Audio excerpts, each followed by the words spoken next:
नैतिकतेने मी पहिल्याच दिवशी पक्षाला सांगितलं असतं, हा माझा राजीनामा, मी पक्ष वाढवायला इथे आलेली आहे, पक्षाला अडचणीत आणण्यासाठी नाही। फकीर आहे हम लोग, आम्हाला काय प्रॉब्लेम नाही आणि आम्ही चुकीचं काम करत नाही। रामकृष्ण हरी। चेष्टा करून राहिली देशमुख कुटुंबाची आणि या राज्याची। 50 दिवस झाले एक फरार माणूस या सरकारला मिळत नाही। काय करते यंत्रणा? मग शिवसेना असेल, काँग्रेस, चला आम्ही सगळे विरोधात, आम्हाला एका बाजूला ठेवा, पण सत्तेमधले तिन्ही पक्षाचे लोक म्हणतायत ना। तुमच्या प्रश्नातच माझं उत्तर आहे।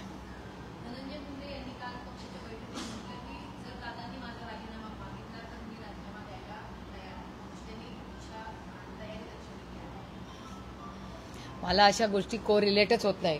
मी एखाद्या पक्षात जर काम करत असेल आणि 50 दिवस माझ्यामुळे रोज पक्षाची हेडलाईन होत असेल ना, तर नैतिकतेने मी पहिल्याच दिवशी पक्षाला सांगितलं असतं, हा माझा राजीनामा, मी पक्ष वाढवायला इथे आलेली आहे, पक्षाला अडचणीत आणण्यासाठी नाही। माझ्यामुळे जर रोज हेडलाईन होत असेल तर मी एक पाऊल मागे घेते, माझी इन्क्वायरी घ्या आणि जर दूध का दूध पानी का पानी हे मी केलं असतं।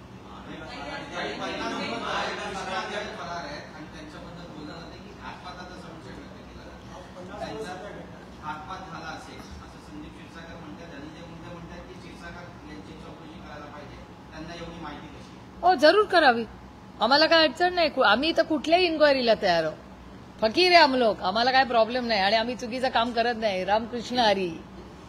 जरूर आमची इन्क्वायरी करावी, पण 50 दिवस ह्या काळामध्ये जिथे कॅमेराज आहेत, तंत्रज्ञान आहे, एवढी टेक्नॉलॉजी या जगामध्ये आहे, 50 दिवस झाले एक खुनी मिळत नाही तुम्हाला।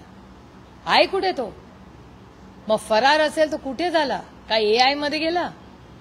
काय चेष्टा करून राहिली देशमुख कुटुंबाची आणि या राज्याची? 50 दिवस झाले एक फरार माणूस या सरकारला मिळत नाही। काय करते यंत्रणा? मग हा प्रश्न आहेच ना, आणि गंभीर प्रश्न आहे।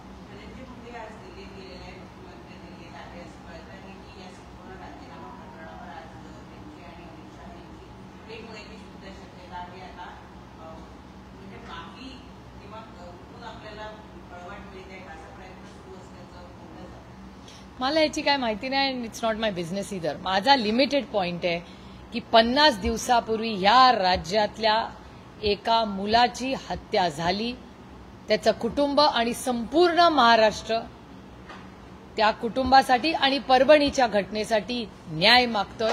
या सरकारने नैतिकता ठेवून या दोन्ही कुटुंबाला आणि महाराष्ट्राला न्याय द्यावा, एवढीच आमची मागणी आहे। बाकी आमची काहीही मागणी या सरकारकडून नाही, फक्त न्याय मिळावा।